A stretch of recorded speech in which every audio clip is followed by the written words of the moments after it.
Muy buenos días, amados hermanos, Dios les bendiga en esta mañana.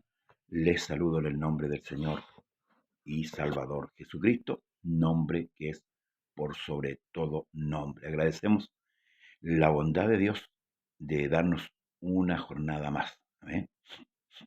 La cual debemos aprovecharla, ¿cierto?, para adorar a nuestro Dios y también para llevar a cabo el llamamiento con el cual Dios nos ha llamado, en justicia, en verdad, en misericordia. Saludamos a nuestra hermana Janet Escobar, nuestro hermano Manuel Cárdenas, nuestro hermano Jorge Pulgar. Dios le bendiga, hermano Jorge. Hace mucho tiempo que no le veo, pero eh, Dios le bendiga grandemente junto a su familia. Mi hermana Rebeca Colombo Silva. Dios les bendiga a cada uno de ustedes y mi hermano Juan Hermosilla, que también muy temprano por la mañana están conectados con nuestro programa Conversando las Escrituras, que tiene, hermanos, un solo propósito: es llevar a cabo la labor de predicar el Evangelio de nuestro gran Dios, Señor y Salvador Jesucristo. Amén. El día de ayer tuvimos un culto en el lugar de Trieste, gracias al Señor, y en todos los lugares donde la iglesia se reunió el día de ayer, hermanos, para aprender más de su palabra, para adorar y exaltar a aquel que vive por los siglos de los siglos. Su nombre es el Señor y Salvador Jesús. Pero el día de ayer ya pasó. Amén. Ya pasó, nos quedó la enseñanza, lo que Dios nos habló el día de ayer y quedó atesorado aquí en nuestro corazón para ponerla por obra, ¿cierto? Para practicarla cada día. Concluimos también el día de ayer el capítulo 11 del libro de Hechos. Hemos estado recorriendo este libro escrito por Lucas también. Lucas fue el escritor de este libro y que nos entrega, hermanos, mucha información con respecto a lo que la iglesia primitiva, la primera iglesia, hizo, ¿sí? Y esto es importante porque es el modelo a seguir, es el modelo de iglesia a seguir.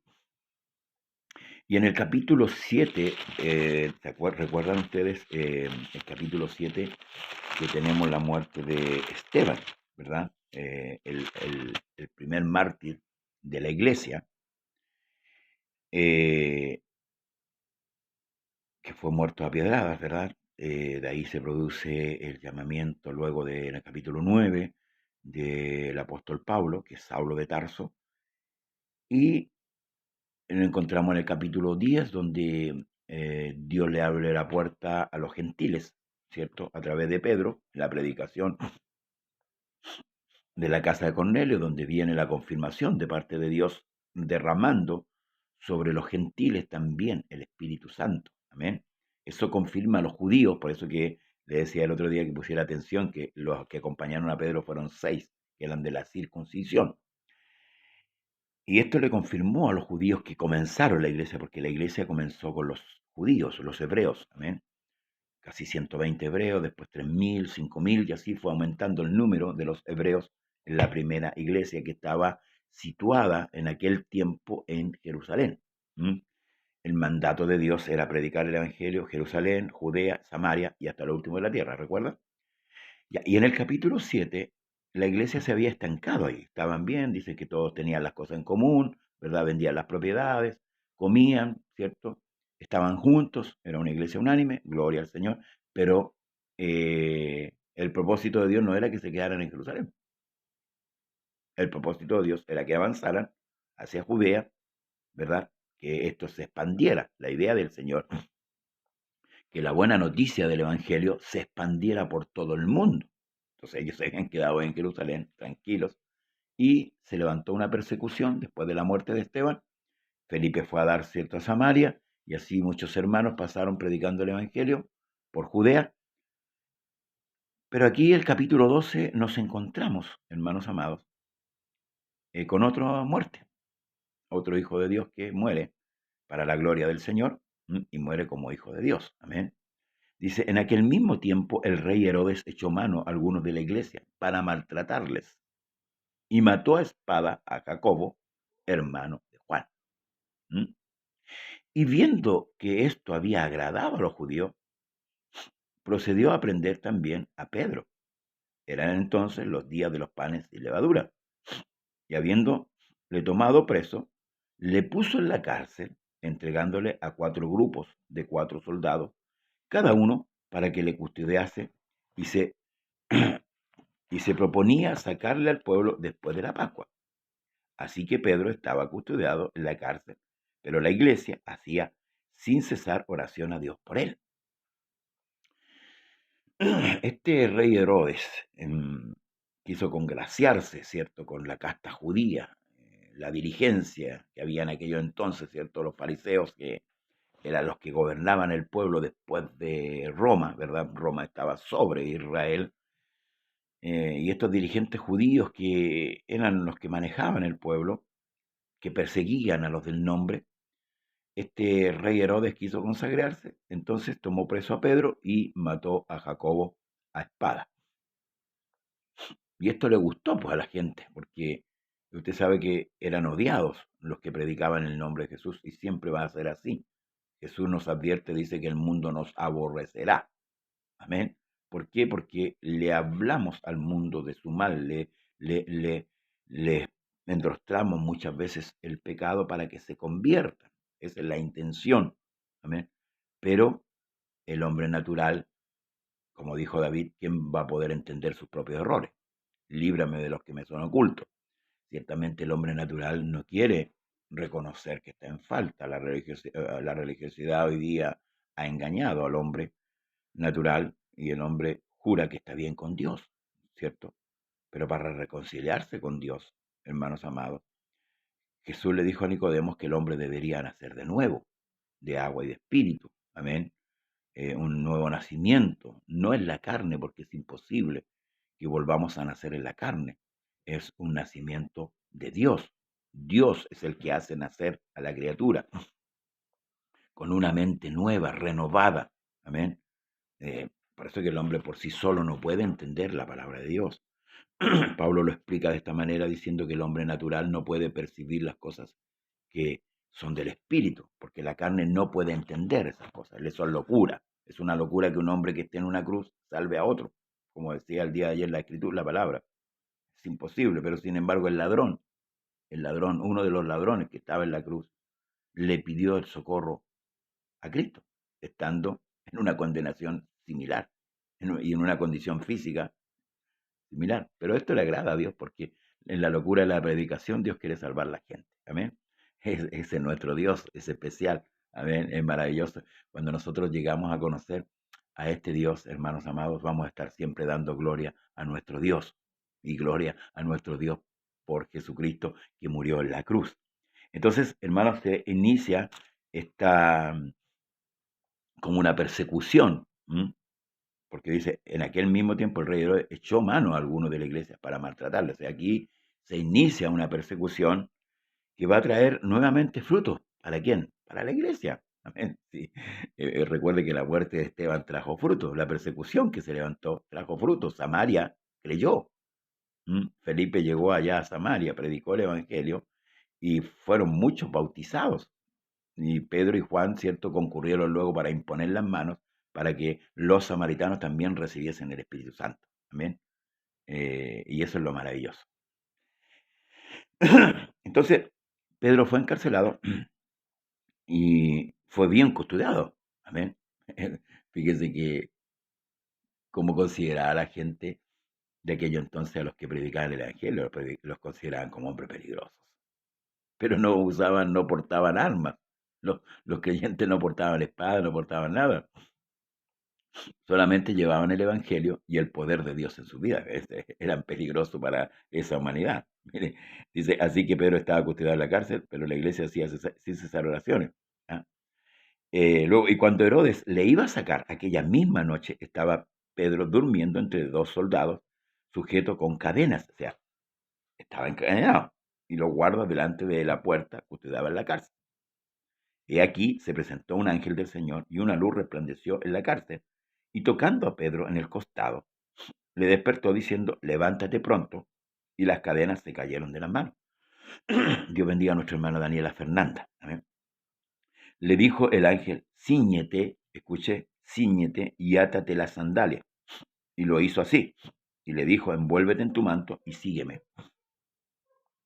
Y saliendo le seguía, pero no sabía que era verdad lo que hacía el ángel, sino que pensaba que veía una visión.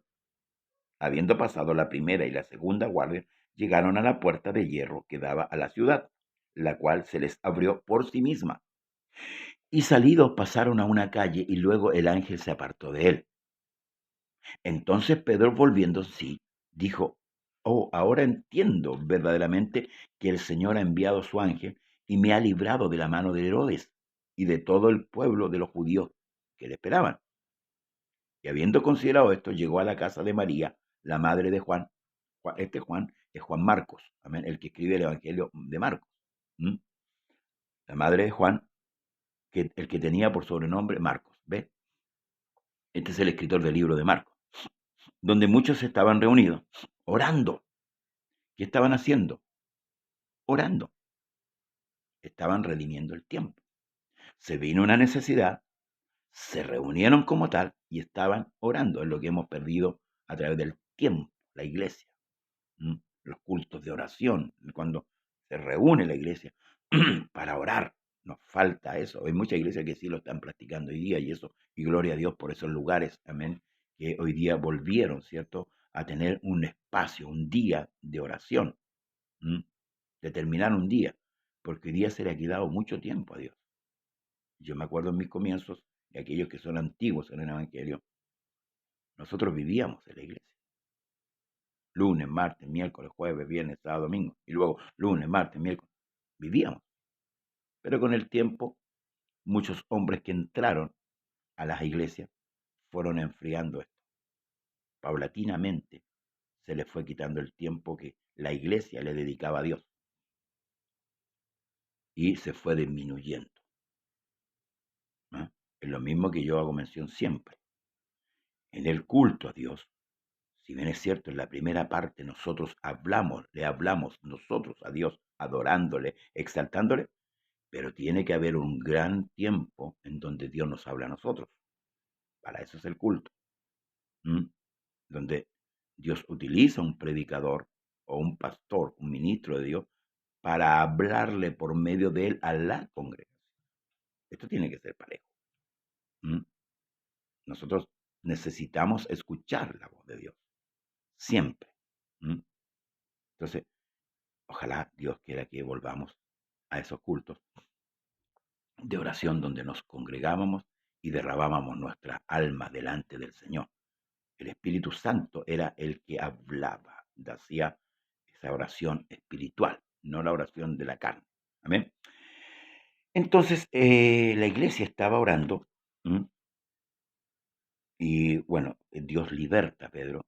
Y aquí hay un detalle que me llama la atención. Pedro tenía la sandalia desabrochada, no estaba ceñido de su ropa, como que Pedro estaba entregado ya a la muerte, porque si habían matado a Jacobo, ¿verdad? Y a él lo reservaron para el otro día, después de la Pascua, sacarlo al pueblo, era para matarlo, prácticamente. Y Pedro como que aquí estaba ya entregado, como decimos vulgarmente, entregado a su suerte, pero no, no, no. Aquí el que determina el día de la partida no es el hombre, el que determina el día de la partida es Dios. Y por eso que confirma esto lo que el rey Salomón dice en Eclesiastés capítulo 3, todo tiene su tiempo y todo tiene su hora. Y esto es lo maravilloso. Esto es lo maravilloso, que nuestro Dios, que su Dios y mi Dios, que se llama Jesucristo, es soberano, soberano. Y esa soberanía tiene que estar sobre nosotros. Hoy día nosotros nos hemos rebelado contra Dios. Sí, no mantenemos la soberanía de Dios sobre nosotros. Y eso es peligroso. Eso es muy peligroso. Si no, vea lo que le ocurrió a Israel y lo que le ha ocurrido hasta el día de hoy. Ellos renunciaron a la soberanía divina, aunque Dios todavía los tiene guardados, preservados, ¿cierto? Pese a la maldición que se ciñe sobre ellos, porque ellos echaron la maldición de la sangre de Cristo.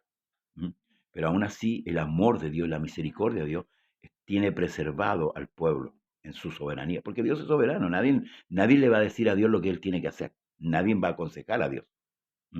Así que si usted cree que es un consejero de Dios, está equivocado. Él nos aconseja a nosotros y Él nos dice por el camino que hemos de andar. Entonces, ese detalle me marca aquí en el capítulo 12 que estamos viendo, y por eso el ángel le dice, cíñete, átate tus sandalias, ¿verdad?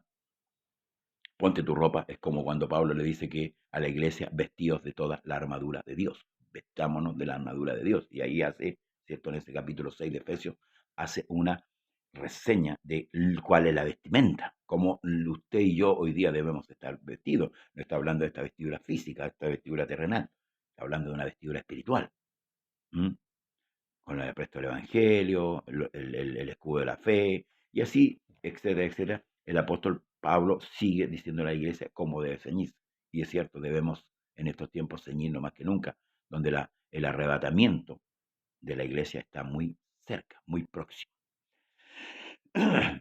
Dice que cuando llamó a la puerta del patio, salió a escuchar a una muchacha llamada Rode, la cual cuando reconoció la voz de Pedro, de gozo, no abrió la puerta, sino que corriendo adentro dio las nuevas de que Pedro estaba en la puerta. Y ellos le dijeron, estás loca. Aleluya.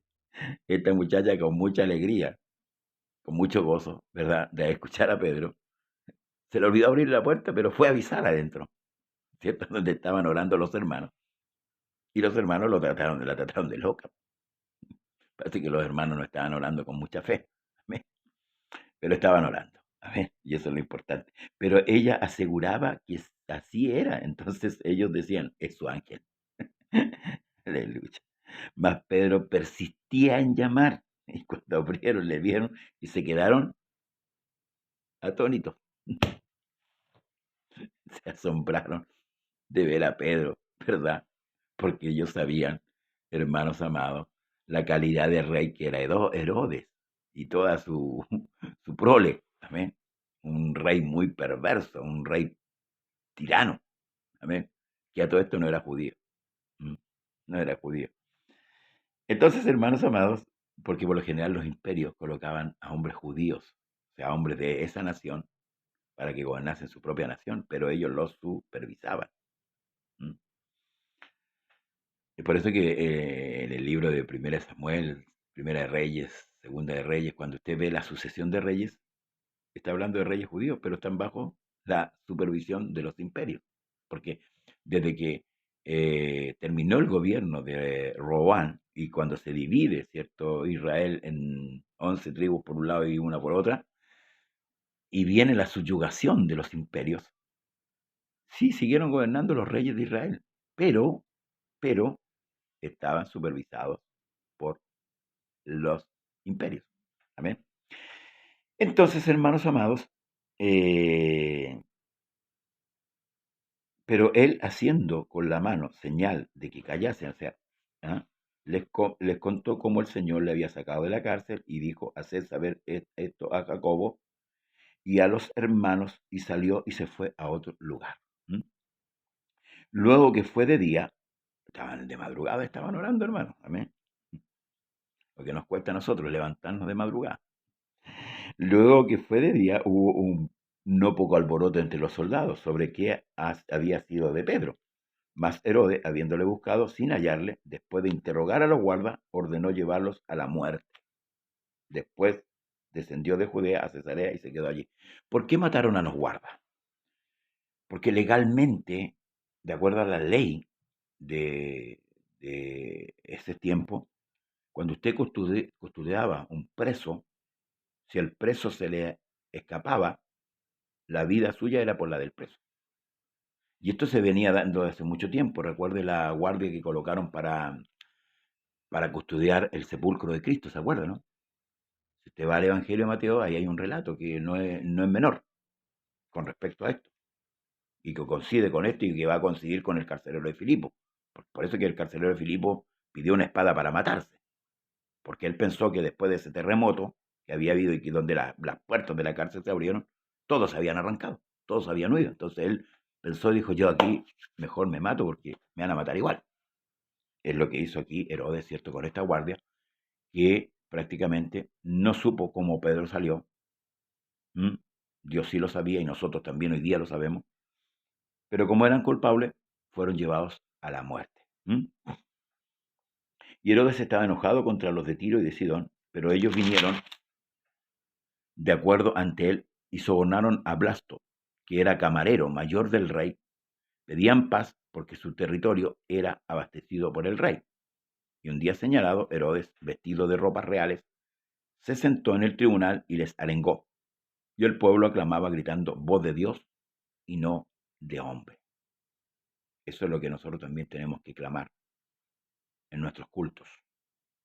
Que Dios nos hable y que no nos hable los hombres. Porque es necesaria la voz de Dios, sobre todo en estos tiempos. Sí, el Evangelio lo han ido distorsionando, lo han ido cambiando, pero el Evangelio sigue firme en lo que es el Evangelio. Amén. Por eso que, hermanos amados, nosotros debemos estar día a día escudriñando la Escritura, aprendiendo más y más, no para embotarnos, ni para mirar en menos a otro. No, la iglesia debe crecer, como dijo el apóstol Pedro, en gracia y en conocimiento. Es necesario.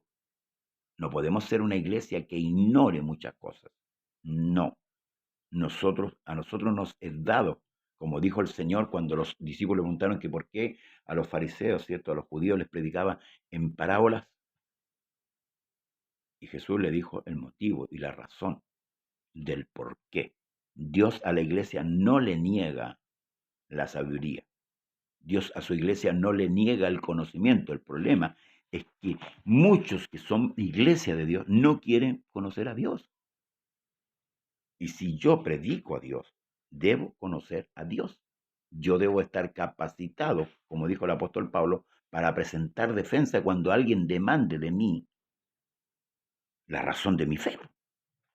¿Cómo defiendo mi fe? ¿Que Dios sana de cáncer? No, es mucho más que eso. Dios no es solamente un sanador. Hemos dejado al Señor como un sanador. No, Dios es más que un sanador. Dios es todopoderoso, hermano y hermana. Dios es todopoderoso. ¿Mm? Es más que un milagrero. Dios es todopoderoso. La iglesia debe conocer al Señor. Por eso que no en vano Daniel dice en el Antiguo Testamento, ¿verdad? En el libro de Daniel, el pueblo que conoce a su Dios se esforzará y hará. ¿Qué ocurrió? Dice, al momento un ángel del Señor le hirió, por cuanto no dio gloria a Dios, y expiró comido de gusanos. Pero la palabra del Señor crecía y se multiplicaba. ¿Qué crecía? La palabra del Señor. Y nosotros para predicar la palabra del Señor, tenemos que aprender la palabra del Señor. Tenemos que entender la palabra del Señor. Y si no leímos la Escritura, y si estamos pendientes de otras cosas, la palabra no va a correr. Porque para eso fuimos llamados. Dice, y Bernabé y Saulo, cumplido su servicio, volvieron de Jerusalén, llevando también consigo a Juan, el que tenía por sobrenombre Marcos. Nosotros como iglesia tenemos un llamamiento, hermanos amados. Y eso no lo podemos pasar por alto. Y no es un llamado a sentarlo a la banca solamente, el día de reunión, el día de culto. El llamamiento nuestro es también predicar el Evangelio.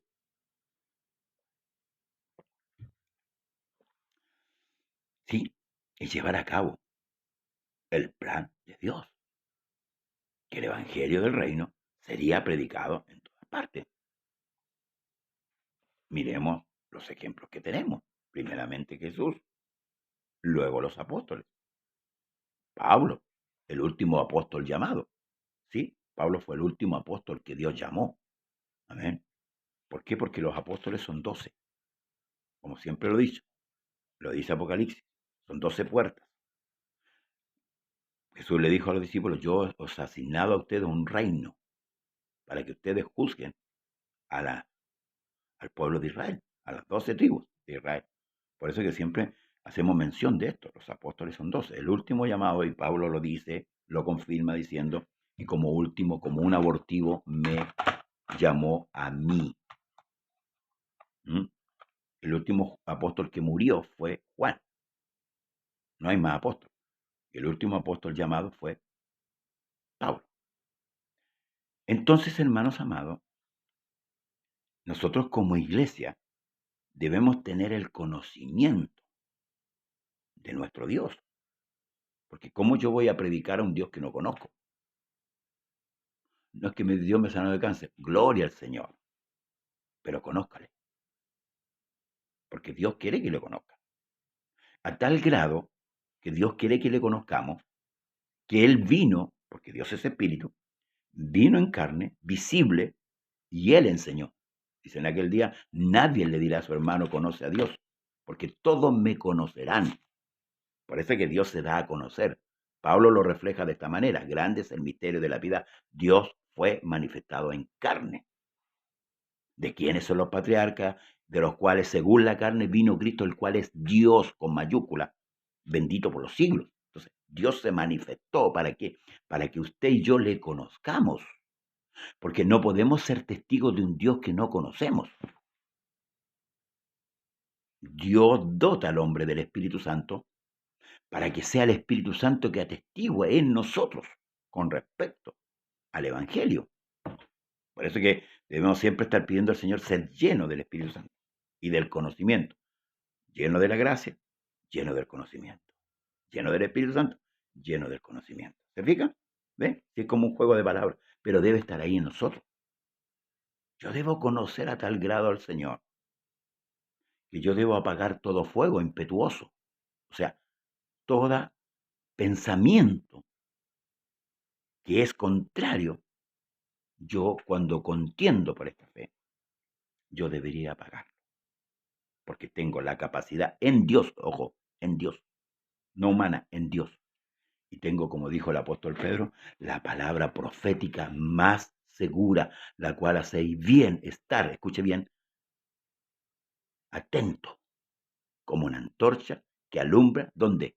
En un lugar oscuro. Hoy día tenemos una oscuridad. La sociedad está en oscuridad. El mundo está en oscuridad. Las generaciones se están degenerando. Los niños ya desde pequeños están practicando la homosexualidad. Están practicando la violencia. Niños de 14, 12 años asaltando, matando, robando. Estamos en medio de una oscuridad. Y la pregunta es, ¿dónde está la luz del mundo? Encerrada en cuatro paredes.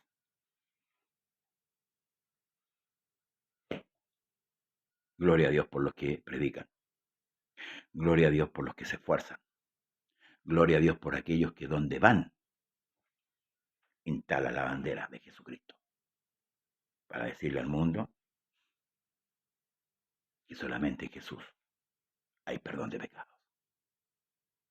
Debemos conocer a Dios. El apóstol Pablo dice, proseguiremos en conocerle. Dice, yo no creo haberlo alcanzado, dice Pablo. Pero una cosa hago, me extiendo, prosigo. Porque mientras tengamos vida, todavía no hemos alcanzado lo que tenemos que alcanzar. Cuando partamos del escenario de esta tierra y nos vamos a descansar, ya todo habrá culminado. Ya no hay más lucha, ya no hay más dolor, ya no hay más nada, como dice Salomón, todo feneció. Su odio, su amor, todo feneció el día que usted parta del escenario de esta tierra. Se va ahí al polvo a esperar aquel día en que Dios abrirá los cielos, ¿verdad? Como dice el libro de Corintios, capítulo 15, por ahí, donde la voz de Dios se oirá como de trompeta para llamar a todos aquellos que han aguardado y han esperado a su Dios. Que Dios le bendiga, hermanos amados. Mañana eh, quiero hacer un detalle. Después de esta muerte de Jacobo y el encarcelamiento de Esteban, ahora la iglesia se desplaza. ¿Hacia dónde? Hacia lo último de la tierra. Se cumplieron las tres etapas. Jerusalén, Judea, Samaria. Y ahora viene lo último. Este apóstol que es Saulo, que es Pablo, para eso fue llamado. Para llevar el evangelio a reyes, ¿cierto? A Israel y al resto de los gentiles. Y le quedaba por empaparlos del evangelio. Que la paz de Cristo sea con usted, hermano amado, esta mañana.